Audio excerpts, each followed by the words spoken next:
let's be clear, the patient, which is the economy, the markets, and society, is still in hospital, is still vulnerable. And the reason why I feel better is twofold. One is I speak to medical professionals every day. They feel better for the reasons you've cited. We are trying to starve the virus from the ability to spread, which is a good thing. And the second reason is we had a third laser focus Fed action. We're going to probably have two more. And I'm really happy to see that the ECB has responded. So I feel better, but the patient, us, all of us collectively, we're still in the hospital and we're still vulnerable.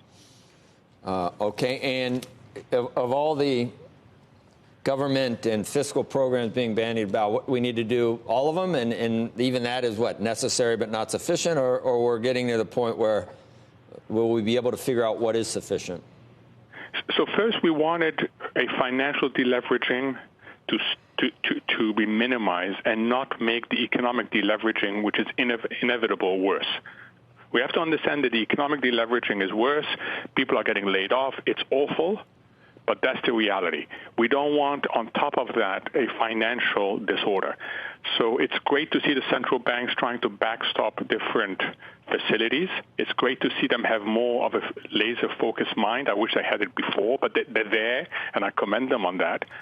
When it comes to what to do on the economy, I think we have to be disciplined, Joe. We have to be disciplined in two ways. One is understand what policy can do and cannot do. It can certainly protect the most vulnerable. It can certainly support balance sheets. It can certainly help critical sector. It cannot restart economic activity. We shouldn't waste money on that right now. The time will come, but later. And as to who we bail out, let's be clear going in. Why are we doing it? How are we doing it? When? And what are the conditions, including the exit strategy? Otherwise, it's going to be completely chaotic. Mohamed, I hate to say it, but I'm already into the chaotic stage when it comes to the bailouts that seem to be on the table, which are idiosyncratic, industry by industry. I'm worried about the long-term social ramifications of some of these, given how idiosyncratic they are, what taxpayers are going to get or not from them, and what kind of politics that's going to create in the future. I'm also concerned, as I've been talking all morning, about the number of CEOs that I keep talking to who were literally laying off people yesterday as I was on the telephone with them. And I'm trying to think through the ramifications of or the implications of what can be done today to keep them from making that decision, or whether that decision has to be let go at this point, whether it can be taken care of somehow retroactively or in the future when you want to restart the economy. But as you said, restarting the economy is something that's very complicated and difficult for policymakers.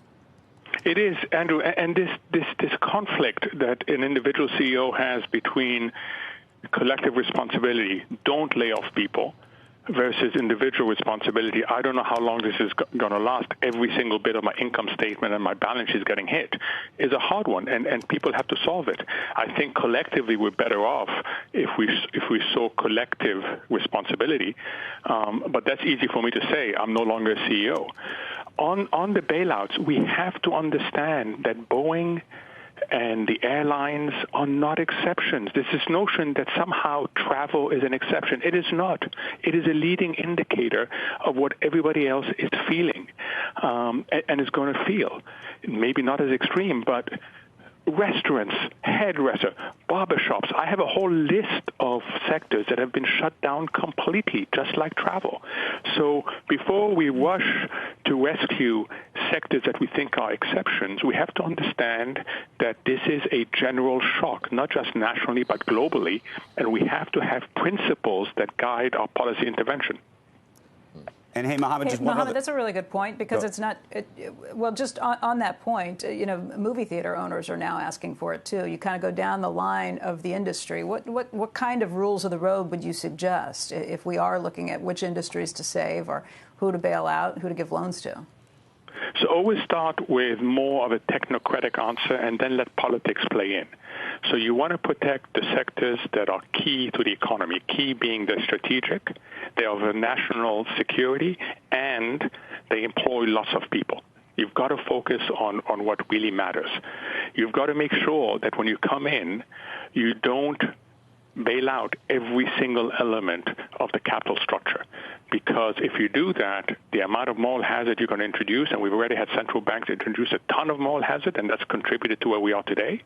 So you've got to be careful. And finally, you need an exit strategy. What are we going to get for it? How do we, the taxpayer, share in the upside? So there are issues you can do going in, and do that in a room rather than create policy and respond to various requests, because you're going to create so many precedents that's going to be totally chaotic.